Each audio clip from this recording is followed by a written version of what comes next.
Você já ouviu falar do Evangelho de Marcos? Hoje veremos do que esse livro trata, do que ele fala e o que nos ensina. Vem comigo!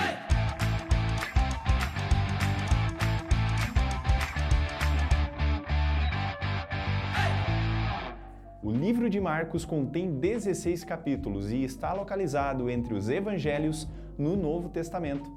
Quanto à autoria deste evangelho, apesar de ser anônimo, a tradição da igreja atribui a João Marcos, filho de Maria, primo de Barnabé e companheiro de trabalho de Pedro e Paulo em alguns momentos. Há um forte indício de que seu evangelho tenha tido influência das memórias de Simão Pedro em relação à vida de Jesus, pelo fato de Marcos ter boa proximidade com o apóstolo. Marcos escreveu esse evangelho em grego, em linguagem simples, com fatos de forma não ordenada, após a morte do apóstolo, conforme bem lembrava. Quanto à datação deste livro, pode-se presumir que tenha sido escrito antes da destruição do Templo de Jerusalém, ocorrido em 70 d.C., no período das perseguições do imperador Nero. Assim, supomos que a sua datação fique entre 66 e 70 d.C. Marcos escreve seu evangelho a partir de Roma, tendo como público primário os romanos, sejam crentes ou descrentes.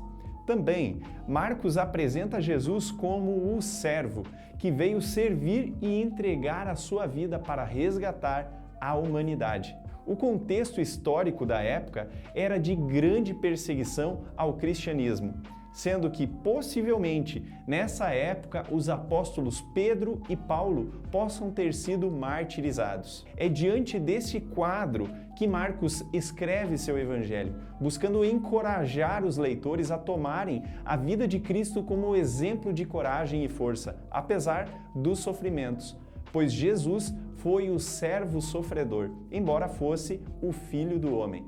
Marcos 8,31 marca o ponto central desse evangelho, mostrando que era necessário que o Filho do Homem sofresse muitas coisas, fosse rejeitado pelos anciãos, pelos principais sacerdotes e pelos escribas, fosse morto e que depois de 3 dias ressuscitasse. Esse anúncio do sofrimento e morte é repetido no Evangelho. Assim, Marcos buscava deixar claro que para seguir Jesus, necessário seria tomar a sua cruz, como registrado em Marcos 8,34. Desta forma, o autor guia seus leitores à cruz de Jesus, onde eles podem descobrir o significado e esperança em meio ao sofrimento que viviam. O livro está estruturado da seguinte forma: dos capítulos 1 a 9, o ministério de Jesus na Galileia. Dos capítulos 10 a 13, o ministério de Jesus na Judéia. Dos capítulos 14 a 16, a paixão e a ressurreição de Jesus. Vejamos quais lições nos traz. Primeiro, Jesus é o Filho de Deus, que manifestou o seu reino e sua glória na terra. Segundo, Jesus é o Filho do Homem, que tornou-se humano como nós. Terceiro, Jesus é o servo sofredor, que manifestou o amor de Deus a todos os povos. Mais algumas curiosidades deste livro.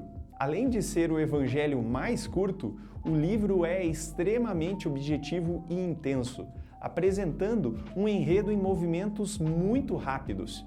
Marcos usa 42 vezes a expressão imediatamente, mais do que todo o resto do Novo Testamento. Este evangelho registra mais milagres do que os outros evangelhos. Marcos não era um dos 12 apóstolos, mas um discípulo dentre os vários que creram em Jesus. Alguns teólogos sugerem a possibilidade de João Marcos ter sido um dos 70 discípulos enviados por Jesus para as cidades por onde passaria. Juntamente com o livro de Mateus e Lucas, Marcos integra o grupo dos evangelhos sinóticos, ou seja, aqueles que utilizam de uma mesma ótica da história, que tem similaridade em conteúdos e narrativas, podendo ter compartilhado das mesmas bases de influência ou mesmo de informações entre os autores. Também há boa quantia de teólogos que defendem que este evangelho tenha sido o primeiro a ser redigido dentre os 4, sendo que os demais sinóticos tomaram referências dele. João Marcos é o testemunho claro de que o discipulado pessoal é efetivo, pois embora tenha sido reconhecido por Paulo como inconstante no serviço do reino, tempos depois o próprio apóstolo o chama para cooperar no ministério. De fato, o empenho de Barnabé em discipulá-lo foi efetivo. Você gostou desse breve resumo? Espero que sim! Então curta e compartilhe com seus amigos. Nós, da Faculdade Batista Pioneira, estamos à disposição para te ajudar a conhecer mais da Palavra de Deus. Até mais!